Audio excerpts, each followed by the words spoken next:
This didn't happen slowly, it didn't warn anyone, and it didn't wait for permission. Overnight, gold erased trillions. Silver suffered its worst crash in history. No headlines explained it, no alerts prepared you, and most people still don't understand what just broke. Charts went vertical, then vanished. Leverage snapped, forced selling kicked in. And while everyone panicked, one market didn't move at all. That's the part nobody's talking about. And once you see it, you won't look at gold, silver, or Bitcoin the same way again, because this wasn't just a crash, it was a signal. And what comes next matters more than what just happened. Welcome to Market Metal. If you're watching this and you believe experience matters, if you've lived through crashes before, then please take a moment and subscribe. Not for noise, not for hype, but so this kind of clarity doesn't pass you by again. And tell us something in the comments. Where are you watching from today? The event, what just happened, and why it matters. In the early hours of the morning, global markets delivered a shock that few were prepared for. Gold and silver, assets long viewed as stable anchors in times of uncertainty, suffered one of the most severe collapses ever recorded. The speed of the move was not gradual. It was sudden, violent, and decisive. For silver, it marked the worst single-day percentage decline in modern history. For gold, it ranked among the most extreme one-day drops ever observed. This was not a normal correction. It did not unfold over weeks. It did not offer time for careful exits. Prices fell in hours, erasing enormous amounts of market value before most participants fully understood what was happening. For experienced observers, the scale alone demanded attention. For business leaders and capital allocators, the implications went far beyond metals. The first point that mattered was not the price level, but the behavior of the market. Gold and silver did not drift lower due to weak demand or a slow change in economic expectations. They collapsed under force. That distinction is critical. Markets that fall because of opinion can recover. Markets that fall because of forced selling are revealing something broken beneath the surface. Silver was the clearest signal. Historical data showed that the magnitude of the decline exceeded even the sharpest moves seen during the global financial crisis. Gold followed closely behind, losing trillions in market value in a matter of days. These were assets with deep liquidity and global participation. Moves of this size were not supposed to happen without a broader financial panic. Yet that panic did not appear elsewhere. Equities did not collapse. Treasury markets remained orderly. Bitcoin showed resilience. The collapse was largely contained within precious metals. This isolation was not reassuring. It was suspicious. When stress appears in one corner of the market while others remain calm, it often signals a structural issue within that specific trade. For months prior, gold and silver had been moving almost straight up. Prices accelerated at an increasing rate, a pattern commonly described as parabolic. In financial history, parabolic moves are rare in mature trillion-dollar markets. They are more common in speculative assets, where leverage and crowd behavior dominate price action. When they appear in conservative assets, they often mark the final phase of a trade rather than its beginning. That context matters. Gold had risen dramatically in a short period. Silver had advanced even faster. The gains attracted new participants, many of whom had little experience with the volatility these markets can produce. Retail interest increased. Media attention intensified. At the same time, leverage quietly built beneath the surface through derivatives, exchange-traded products, and margin-based positions. When prices stopped rising, that leverage became a liability. The initial selling was small. Some participants took profits, others reduced risk. Under normal conditions, that would have led to consolidation. Instead, the selling triggered margin calls. Margin calls forced liquidations. Liquidations pushed prices lower, triggering more margin calls. Within hours, a feedback loop formed.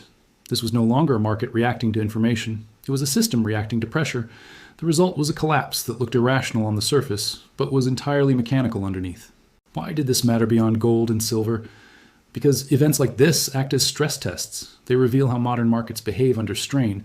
They expose where leverage is hidden, where liquidity disappears, and where confidence was assumed rather than earned. For business leaders, this was not a story about owning or avoiding precious metals. It was a lesson in how quickly conditions can change when markets are crowded and positioned in one direction. The same dynamics apply to any asset class that becomes a consensus trade. When everyone is on the same side, exits become narrow. When the exit narrows, price moves become extreme.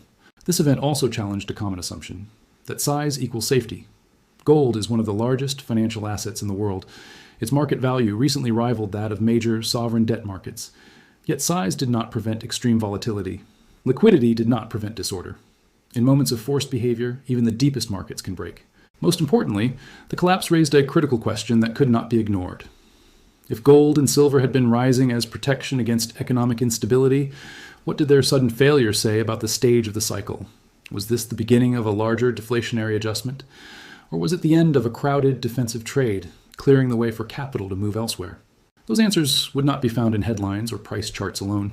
They would be found by understanding the mechanics, the isolation, and the signals this event was sending. And that was where the real analysis had to begin. The mechanics, what really caused the collapse. What made this event truly dangerous was not the fall itself, but the way it unfolded. To an untrained eye, it looked like panic. To an experienced observer, it looked like something far more precise. This collapse did not begin with fear. It began with structure. Gold and silver did not fall because investors suddenly decided they were worthless. Demand did not vanish overnight. Mines did not flood the market with new supply. Instead, the collapse was driven by pressure inside the system, pressure created by leverage. For months, leverage had been quietly building. Large funds, traders, and institutions had increased exposure through futures, options, and exchange-traded products. These instruments allowed participants to control large positions with relatively small amounts of capital. As long as prices moved higher, leverage amplified gains, but leverage works in both directions. The first cracks appeared when prices stopped rising. A small pullback triggered margin requirements. Margin calls forced some players to sell. That selling pushed prices lower, triggering more margin calls. Within a short window, the market crossed a threshold where selling was no longer optional. Positions were closed automatically. This is the moment when markets stop behaving like markets and start behaving like machines. At that point, price discovery breaks down. Sellers are no longer acting on belief or strategy. They are responding to system rules. Algorithms execute, risk limits activate, liquidity disappears, buyers step back, not because they lack interest, but because uncertainty becomes too high to price risk accurately. The deeper prices fell, the faster the system fed on itself. One of the most revealing elements was the role of exchange-traded funds tied to precious metals. These products are often perceived as simple, passive exposure.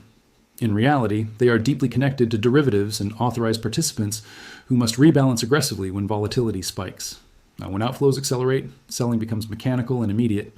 Reports showed billions of dollars in forced selling within a single day. This was not capital slowly rotating out. It was capital being ejected. Silver, in particular, suffered because of its thinner liquidity compared to gold. While gold markets are deep, silver trades with far less volume relative to its size. That makes it more sensitive to leverage unwinds. Once selling began, there were not enough buyers willing to step in at each level. Prices skipped lower in large gaps. This explains why the move felt unreal. It was not a vote. It was a liquidation. Another critical detail was timing. The collapse occurred after a prolonged parabolic rise. In financial history, parabolic moves signal imbalance. They indicate that price is being driven more by momentum than by fundamentals. When momentum stalls, leverage becomes exposed. The higher the rise, the more fragile the structure beneath it. This is why experienced analysts are cautious during rapid advances. They understand that the question is not how high prices can go, but how crowded the trade has become. Crowded trades are stable only while prices rise. Once they stop, exits narrow. What added suspense to this event was what did not happen. Central banks did not intervene. Liquidity facilities were not announced. Markets were left to clear on their own. That allowed the system to reveal its true shape under stress. Gold and silver failed their stress test. This does not mean the assets themselves are broken. It means the way they were owned, traded, and leveraged had become unstable. The collapse was a message from the plumbing of the market, not from the economy. For business leaders, this distinction is crucial.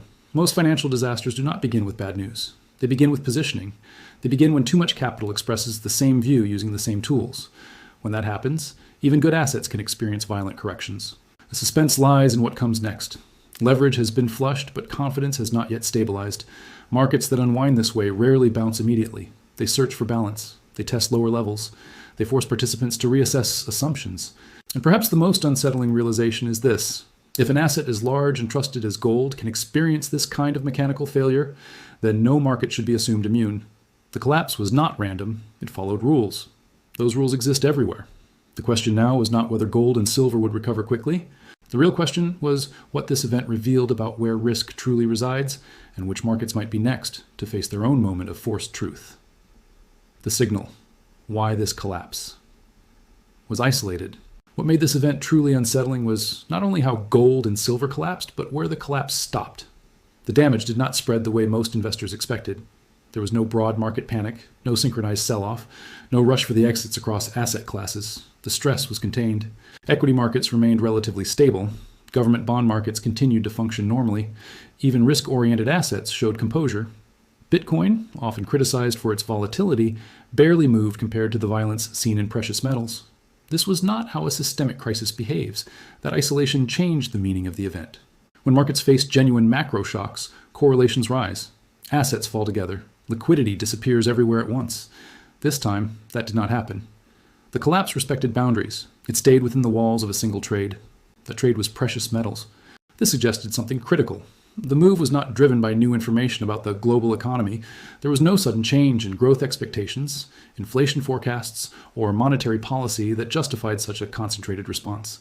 Instead, the collapse reflected internal stress that had built quietly as more capital crowded into the same narrative. For months, gold and silver had become consensus positions. They were no longer just hedges. They were expressions of certainty. Certainty that currencies would weaken, certainty that instability would rise, certainty that owning metals was the safest possible stance. Consensus trades rarely fail gently. As more participants joined, positioning became one-sided. Leverage increased, exposure concentrated. When price stopped moving higher, there was no natural counterbalance, no group positioned to absorb selling pressure without demanding lower prices. That is why the collapse looked abrupt. It was the release of compressed positioning. The behavior of Bitcoin offered a powerful contrast. Despite being a higher risk asset by design, it displayed resilience. It did not rally. It did not crash. It held its range. This was not a sign of strength in price, but of balance in positioning. Buyers and sellers were still engaged. Liquidity remained present. This divergence mattered. Historically, capital flows follow a pattern during periods of uncertainty. Defensive assets move first. They attract risk-averse capital seeking protection. Only later does capital rotate into higher beta assets once confidence begins to stabilize. Gold and silver had already completed that first phase. The collapse suggested that phase had ended. Another telling signal came from behavior outside professional markets. Reports surfaced of retail investors entering precious metals aggressively near the highs. Longtime holders described friends and family asking how to buy gold and silver for the first time. These moments are emotionally compelling but analytically dangerous. They often market exhaustion. When assets reach the point where late participants rush in without understanding volatility or liquidity, the pool of new buyers dries up. At that stage, price becomes dependent on momentum alone. When momentum fades, there's nothing left to support it. This was not a moral judgment, it was a structural reality. The isolation of the collapse revealed something deeper. Precious metals were no longer acting as quiet insurance. They had become active trades. Active trades must clear excess positioning before they can move again. Clearing is rarely smooth. This is why the absence of contagion was more alarming than comforting. It meant the system was not collapsing. It meant one trade was being dismantled. For decision makers, this reframed the entire event. The question was no longer whether markets were breaking. The question was where capital would move next once it abandoned a crowded shelter. Periods like this mark transitions. Old narratives lose dominance. New ones begin to form. Capital does not disappear. It relocates. The suspense lay in timing. If gold and silver had completed their role as primary defensive assets, then attention would shift. Markets would begin to search for new expressions of risk and opportunity. Some assets would benefit. Others would be exposed. The collapse was not the end of stability. It was the end of certainty. And in markets, uncertainty is where the next chapter always begins. The implication. What this collapse means going forward. Once the dust begins to settle, markets do not return to normal. They change. What gold and silver experienced was not merely a loss of value, but a loss of positioning dominance. That distinction defines what comes next. For years, precious metals had served as quiet insurance. More recently, they had become something else, a concentrated expression of macro conviction. The collapse marked the moment when that conviction could no longer support itself. From that point forward, capital behavior shifts. Historically, collapses driven by leverage and crowding do not reverse quickly. They enter a period of repair. Repair is not dramatic. It is slow, uneven, and frustrating. Prices move sideways. Volatility remains elevated. Confidence does not return all at once. Markets search for levels where ownership becomes balanced again. This phase matters more than the crash itself. Gold and silver must now prove something they have not had to prove in months: stability without momentum. Until they do, capital will hesitate. Large investors do not re-enter aggressively when price action remains disorderly. They wait. They observe. They let weaker hands exit fully. That waiting period creates space. When capital leaves a crowded trade, it does not sit idle. It looks for alternatives that offer better risk-adjusted opportunity. This is where the implications widen beyond precious metals. Markets operate on relative appeal. If one asset loses its dominance, another eventually absorbs attention. The early signs of this rotation are subtle. They appear not as explosive rallies, but as resilience.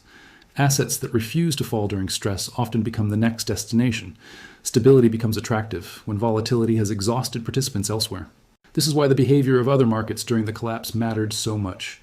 While gold and silver were unwinding, several major asset classes remained orderly. That contrast will not be forgotten by capital allocators. They remember which assets held structure under pressure.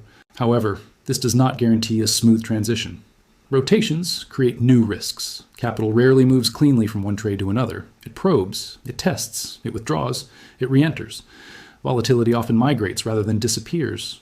For business leaders and entrepreneurs, the lesson is not about predicting which asset will rise next. It is about recognizing phase changes. Markets move in regimes. Each regime rewards different behavior. What worked in the previous phase often fails in the next. The collapse signaled the end of a defensive concentration phase. What follows is a reassessment phase. During reassessment, discipline matters more than conviction. Liquidity matters more than narrative. Flexibility matters more than certainty. The most dangerous mistake during these transitions is assuming continuity where none exists. Another implication lies in timing. Major market transitions rarely complete in days. They unfold over months. The absence of immediate recovery is not a failure. It is a feature. It allows excess to unwind fully. It prevents false confidence from returning too quickly. Those who rush back too soon often become trapped in volatility. Those who wait for structure gain clarity. This event also reinforced a broader truth about modern markets. Risk is no longer evenly distributed. It concentrates.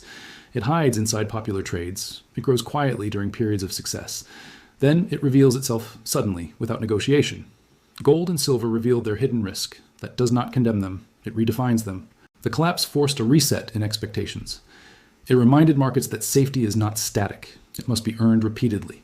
Assets that fail under stress must rebuild trust through time, not words.